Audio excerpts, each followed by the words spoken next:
Hi, everyone, and welcome to another pre recorded session with one of our very special guests today, a young entrepreneur by the name of Alonzo Byfield. Natalie and I stumbled upon Alonzo on Instagram, and we're so happy we did because this young man is doing some pretty amazing stuff in the world of sustainability. So I'm so thrilled today to sit and have a conversation with Alonzo. He is really dedicated to exploring food and the incredible power that food has of bringing people together and really about connecting through to nature through food. So Alonzo started a nonprofit called Common Ground Food Share, and its mission is to establish community-led food systems to help feed those facing food insecurity. And not only that, he also co-founded a social enterprise, an apparel line called the Grounded Bird, which is dedicated to producing sustainable fashion. And 50% of all the proceeds made from the Grounded Bird sales help to support the efforts of his nonprofit. He's a busy young man. So thank you, Alonzo, for being with us today. Really excited to have a chat with you. And I thought we'd kick it off today by getting to know you a bit more. So, Alonzo, take it away and tell us all Absolutely. about you. Well, thank you so much for having me. I'm very happy to be part of the forum. It's a very exciting initiative that I'm just starting to learn about, but I'm very happy that you guys reached out to me and asked me to be a part of it. A little bit about myself.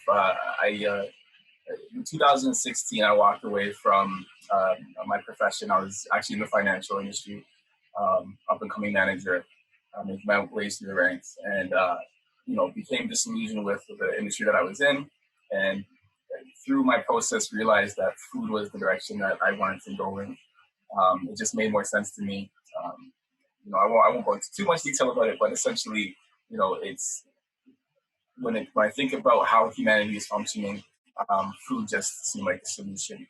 Um, I think that we are very far removed from our connection to nature, and I felt that food really brings us back into that. It just kind of ties us back into the natural process of the world. And I decided that at that moment in my life, I was going to basically try to learn as best as possible how we can realign human conduct and human behavior with the natural processes of the natural world. So I walked away from my profession. I started a apparel line dedicated to sourcing sustainable products, sustainable materials, and as well as I started a not-for-profit food share, which was helping people helping feed people that were facing food insecurity. And I connected the two by basically having a social enterprise clothing line with 50% of my profits helping feed those families in need. So that's kind of me over the last 4 to 5 years. Yeah. Busy, busy, busy. Now, Absolutely. your interest in food, does that come from a background of like, are you into farming? Did you grow up on a farm? It's I'm just trying to yeah, make the oh connection. yeah. I actually didn't grow up on a farm. I grew up in the city. Like I grew up partly in Scarborough and then in Oshawa for most of my life. But it's just through lessons from my parents, mainly my mother. Her grandparents were farmers in Hungary, and she brought a lot of her lessons back to Canada to teach me and my sister. And just involved in horticulture as we grew up. We had a big part in making our gardens in our backyard and things like that. And she would also teach us a lot of lessons about sustainability without really knowing what that buzzword wasn't popular at the time when we were growing up. But she would tell us things about like how my grandfather would take old nails and he would straighten them back out so that he could reuse them to build sheds and things like that. So constant lessons like that, constantly being involved in nature and being involved in the natural processes, kind of just gave me Yeah. that background to be able to kind of leap into it. I mean, that's the foundation, right? Our childhood. And it reminds me of things my grandmother and my mother would say to me, the waste not, want not sayings, Absolutely. right? Yeah, Use what you have, use it all up and find creative ways like your grandfather in the nail. I love that. Upcycling, recycling. exactly. I love that. And it starts there with our foundation of our families. And they really don't understand the impact they're having in the moment, but look at you today, right? That's it. Exactly. That's amazing. I love that. So, Grounded Bird, tell us Mhm. the name behind that. How did that come about? Is there a special story there? Yeah. So Grounded Bird, it's quite a long story, so I'll give you the Coles Note version of it. Okay. But essentially, it comes from a philosophy in which I kind of developed on my own. But it has to do the idea of a grounded bird. It has to do with coming back down to earth, and recognizing that our greatness is in connection to nature. So we can't really achieve our great heights the way a bird will until we actually come back down to earth. That's where we will thrive as human beings, and understanding our place within the natural system. I'm constantly searching for the natural conduct of human behavior. I don't know what that is, and I don't know if I will ever find that answer. But I do believe that the answer is within nature, and to find out what our purpose is here on this earth, to find out how we can best live with the natural world, we have to get back to it. So that's kind of where that philosophy comes from, and the imagery comes from, believe it or not, Peter Pan. When I was growing up, Hook was my favorite movie. It still is my favorite movie all the time. But just that notion of going back to being young. I think we're kind of, as a society, I think we're at that midlife crisis point, and we're starting to look back and figure out where did we lose our way. And I see a little bit of connection here with Peter Pan. We need to look back to our earlier days. There was something that our ancestors had. They had that connection with nature. They had it figured out, and I think that it's time that we start to retrace our path and get back to who we were when we were younger, as a species. Basically. Yeah, I love that it's a very simplistic analogy with the bird, but yet so profound at the same time. I love that dichotomy what you just described, and it's beautiful. It's that remembering how simplistic life was before the technology and the advancements we have, which have sort of distracted us from connecting with nature and the land. Yeah, I think that's a great way to speak to the younger generation through messaging like that. Um, and who doesn't love Peter Pan? That analogy is great. exactly. Yeah, it makes it a little bit easier. Yeah, Yeah, and then yeah, what about the common ground yeah. with that initiative? How did that? So, what I was recognizing as I was going down this journey, um, having conversations with people about this stuff is sometimes difficult. People like, so. For instance, people who are tuning into this forum, I think that's already half the step. They're at least willing to listen. They're going to take part in the conversation. But it's with people like my friends, for instance, who weren't reading the same things I was reading, weren't watching the documentaries that I was concerned about. How do you have that conversation with them to recognize that food is super important? So that's where the brand came in. But what I recognize is that food it is our common ground. It is how it is the one thing that we share amongst each other that is common among everybody. We may use different spices, we may use different ingredients, but at the end of the day, we all have to eat.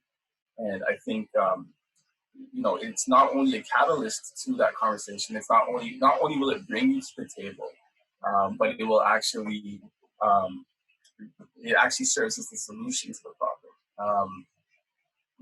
Food, I think, represents, or it shows us how we belong to the natural cycle of nature, through the natural processes of eating and digesting. And sorry, can we pause for 1 second? I'm sorry, I have Oh, someone in my background calling me here. okay. I don't even. So yeah, so starting the common ground food share, the reason that was important to me is because I was recognizing the importance of food, how it connected us to each other. It creates a sense of community, but it also connects us to nature. I think it's our simplest way in which we can connect with nature, because we're literally taking what grows in nature, taking it into our bodies, using it as energy, and then in order to return energy back into the natural system. So food just makes sense. I think to me, it's the most basic and most simple way to connect with each other and connect to nature. And I think it's essential, like within the food system, from start to finish, there is enormous inequalities that exist. People don't have access to the foods that everybody has access to, and it's not there's not a lot of equality there. So for me, I felt like if the solution is food, then everybody has to have access to it, and it has to be good and healthy food. That's why I started this not for profit, so that I can help those who don't have access gain access. Gain access. I love that. Yeah, And you're so right. We are nature, right? exactly. And the fact that you're using food, I don't know if you've ever heard of the term or someone been asked, what's your love language? My love language, I tell people, is food. So you Absolutely. you want to be my friend? Yeah. Can you cook? Can we go to this restaurant? Like, it's a way for people to connect, and it sparks that conversation. And especially trying to reach those who don't have sustainability top of mind when they really Yes. should. Yeah. Today's generation, especially, they don't know about the struggles that some others may have gone through with food insecurities. And that's a great gateway to have those conversations. Come to the table, right? Literally Absolutely. come to Yeah. the table. So you kind of touched about what drove you to get in to what you're doing now with your social enterprises, about your family and your upbringing. And I love that personal story. But was there something bigger that you felt that was calling you towards doing what you're doing today? Yeah, there was. And actually, I think the biggest theme for me overall was, and I kind of mentioned it earlier, how do we realign ourselves with the natural processes of the natural world? And I know sustainability is a buzz phrase. I know everyone's really focused on that, and I think it's great. I think it's a step in the right direction, but it's certainly not where we need to stop. It's a good segue. It's a good leaping stone, but I think what we sustainability, I think, is taking on this nuance that I'm having a hard time with, and sometimes it needs to be redefined. I think because when we talk about sustainability, what are we talking about? And I'm hearing today that for instance, in the fashion world, which I'm involved in now, a lot of organizations, a lot of companies are coming out with sustainable materials. They're using recycled polyester. They're switching to the organic stuff, and it's great. And those are the things that I also focus on as well. Uh, but what I'm finding is that elements of the fast fashion, for instance, remain. So you're creating these trends and you're using sustainable materials, but we're not talking about the lifestyles that we have. As our lifestyle is sustainable. So if we're constantly consuming things that we don't need, is that really sustainable? And for me, I think that's what was my biggest calling, is that we need to start to see a shift in the way that we live as human beings. How does it align with the natural world? And clothing and food, I think, are two massive elements of that sustainable movement. Because if you look at what's ending up in our landfills, a large amount of that is clothing and then food. Yeah, Um, it's interesting with the fashion thing. It's funny. You realize that you don't need a lot. And you know, I'll be honest, I'll put my hand up and say I've been a victim to that where I need the latest, greatest fashion, like yeah, 20-year-old me. Yeah. But, I've matured. I have two kids. I'm a mom and I yes, view the world differently and I'm more conscious about my buying behavior. And it's really the behavioral shift in terms of what we buy, where we buy it, what is hmm it made of, and what can I do with it after. And so a lot of I mean, I do this thing where I swap with my friends. Like we don't yeah, shop, we swap each other's closets, right? And it's that swap, don't shop mentality that a lot of people, which can be really fun, can probably adopt. And if you are going to support a brand that is sustainable, why not one like yours where you're investing in something greater and beyond? So yeah, through food and security, or I see there's like a brand out there that uses ocean plastics. They turn it into yeah, thread and they absolutely, make clothing and or shoes actually. yeah, I forget the brand, but like there's so many options. It's just that education, really learning about what's out there and asking questions about their supply chain and where is the goods exactly, made, under what sort of conditions. Because you're right, sustainability shouldn't, when you think of that word, it shouldn't just be about single-use plastics and plastic straws and bottles. It goes exactly. beyond that, right? So I And love and I that you also made that think, connection. yeah, thank you. And I do also believe that when we're talking about sustainability, we should be looking at, are we just trying to sustain the lives that we're currently living, or are we trying to actually develop a sustainable model? And I think that that distinction should be made as well. Um, and I think food and clothing have that opportunity to kind of redefine that for us. Definitely. Who doesn't like shopping and supporting brands like yourself? Exactly. By the way, I've got my eye on one of your hoodies I saw on the Instagram feed. So I gotta grab that one. We have new ones coming out, new and Oh, used ones. So okay. I will have to keep an eye out. So Tommy, if So you obviously you're a smart guy. You've learned to. I'm learning a lot from you. You have a lot to share. So what do you wish that you knew now that you didn't know when you started these endeavors Uh, before? What have you learned since doing that? I've learned an enormous amount. It's really tough for me to answer that question just because I really do appreciate the organic process. I've made some expensive mistakes, and Mhm. I wish sometimes I could get those back just because of how much it costed me. But I, I don't think there's really anything particular in that process that I would want to learn, that I'd want to know beforehand, because you really can't know a lot of these things until you actually go through the process and experience it. Um, I think maybe the one thing that I will take away from this is just realizing how much help I actually need. When I first started this, when I first had this vision and I wanted to bring it to fruition, I thought the help would come later after I had it in place, and that's not at all what it's like. You need all the help at the beginning to bring it into reality. And for me, that falls into that whole organic process because um, there's a symbiosis that exists between organisms and nature and everything, and we are symbiotic creatures. We depend on each other. So I had to swallow that pride for a little bit and welcome the help and be willing to see where other people's influences could take me and shape and mold what I was doing.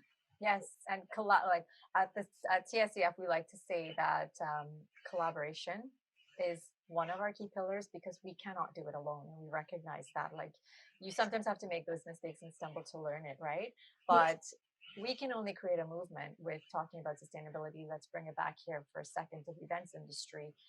We can only create that movement if we collaborate with others, broaden our circles, talk to people both in and outside of our absolutely. industry about sustainability. And that's essentially what we're doing at the forum, right? Yeah, Talking to people like yourself, um, to learn and see what are you doing that others can implement in their own businesses or way of thinking about sustainability. And that's actually a good segue for my next question. It was about advice. It was, what would be your advice to someone who's thinking about taking action, but something's holding them back or they're yeah, holding themselves back for some reason? What would you say to them now that you sort of tooled yeah. it? I absolutely. If you're thinking about taking action and it's towards a positive impact, just go out and do it. Like, don't sit back on your hands and him and haw the way that sometimes I do, because it can become paralyzing. And there's a lot that needs to be done right now, and this is our moment. If you are living on this planet right now, this is your moment to have an impact. And there's a lot that can be done while we're on this side of the soil. We'll do our part when we're on the other side, but while we're here, we can contribute a lot.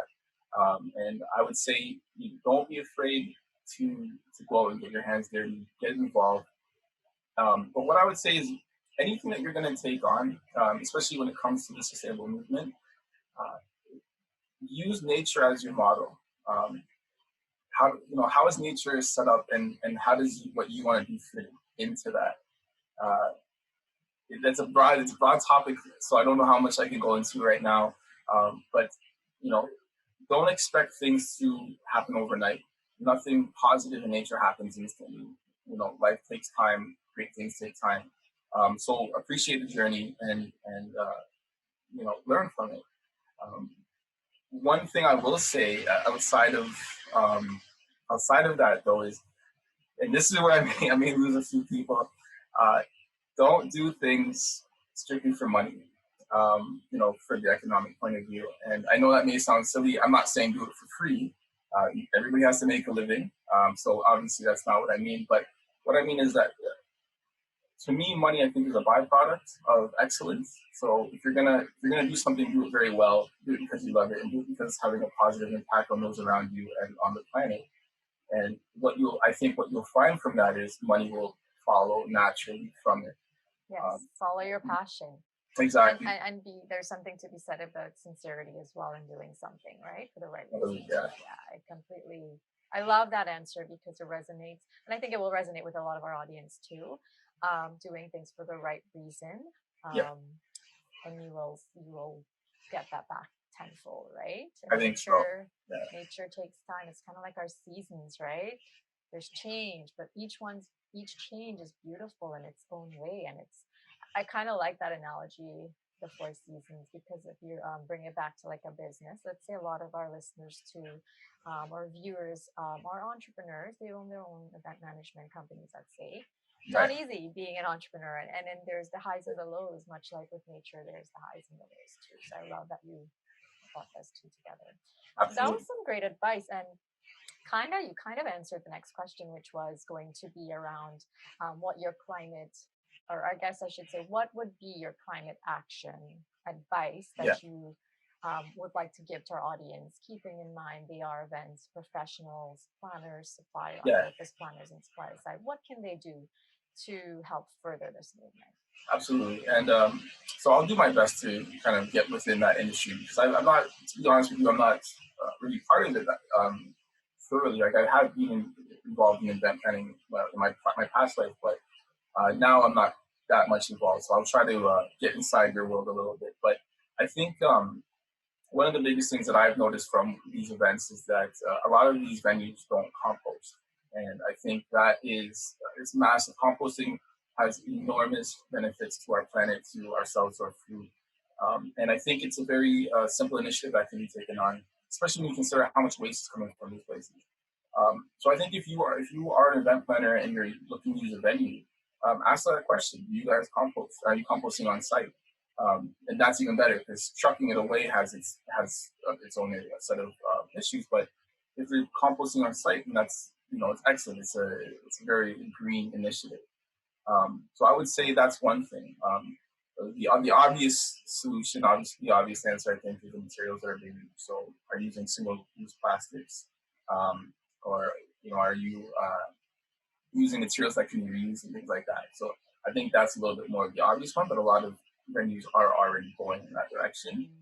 Mm, Um, the last piece of advice maybe that I think would be very beneficial and a little less obvious. When you look in the food system, there's enormous inequalities. And as I mentioned it before, from production up until consumption, there's inequalities that are expressed or felt throughout the whole process. And right at the end, where if you're doing an event and you're having kitchen staff, things like that, that are preparing your food and feeding you, how is that kitchen staff being treated? And I think that's very important because when you're talking about sustainability, are the people who are making your food able to afford it themselves? And when I lived on a farm, an organic farm, a farmer constantly would mention that to me that she couldn't even afford to purchase the food that she's growing. If she were to go buy it from a market, she wouldn't be able to afford it. And that's normal. Like I think that's a huge flaw in our economic system. And we have we have the opportunity to address that. So if you're looking at it in the kitchen staff, the bus people, the cooks, the people that are on the line, the ones who are serving you, are they being paid minimum wage? And I think if you're an event planner and you're looking to use a venue, I think that's a good question to ask these venues.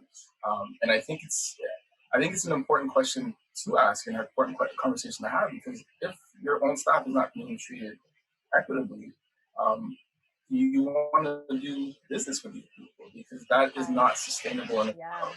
So, I love that you mentioned yeah. that because it's not a thought you actively think about. Let's say when you're writing an RFP in our industry, we write a lot of requests for proposals to venues. But Mhm. perhaps those are the questions that need to go in that RFP, not just about your Wi-Fi connection, what time can I load in and load out. Yeah, Like yeah, it goes beyond being more conscious about the questions. And with the forum, we actually have a checklist on our website that we like to tell people it's there, use it. It's a checklist from a sustainability perspective that you can add to those RFPs. yeah. And I like that you're talking about inequalities at the venue. I have to admit, I never even thought of asking that because what is that my business? You have that thought, right? But we Fair have enough. to use our voice and we have to ask those things. And it's only when we ask will things change. And Natalie loves to say that events are such influencers. What we do as event planners may seem insignificant to some, but what we're producing is a group of people that we can influence to make a decision to do something better, who can then go influence another person or two people. And that's the power of events. And so Absolutely. I think we need to remember that we need to have our voices heard, whether it's through the questions on your RFP, you're picking up the phone and during your site visit at the venue, say, can we actually do a tour of the back of the house and see where your kitchen staff works? See what Exactly. the conditions are. Exactly. Show me your composting. I've never done like if you asked me 5 years ago if I did that at a site visit, I would have said no. But Yeah. now I will, and I do. So 5 years ago, if I did that at a site visit, I would have said no. But Yeah. now I will, and I do. So it's, it's that mindset and it's that habit of doing things. That's Right. it. And I love that. think that's Great what I takeaway. really keep that change. Yeah, great advice there, and I really do hope some of our planners listening to this heed it, and the suppliers as well understand that when we do ask those questions, it's coming from a place of wanting to do better and doing more responsible events. So Absolutely. that was beautiful advice. It's been such a pleasure chatting with you, and we are definitely going to link to both your initiatives, the Grounded Bird and Common Ground as well. And let's get people supporting you. And I will send you a snapshot of me wearing your hoodie when I get it. Yes, for sure. And thank you so much. This was a lot of fun. I appreciate the invite, and I hope that I offered some useful information anyway. Yeah. You most definitely did. Thank you for your time, and we wish you the best of luck with future endeavors too. You as well. Thank you. Take care. All right.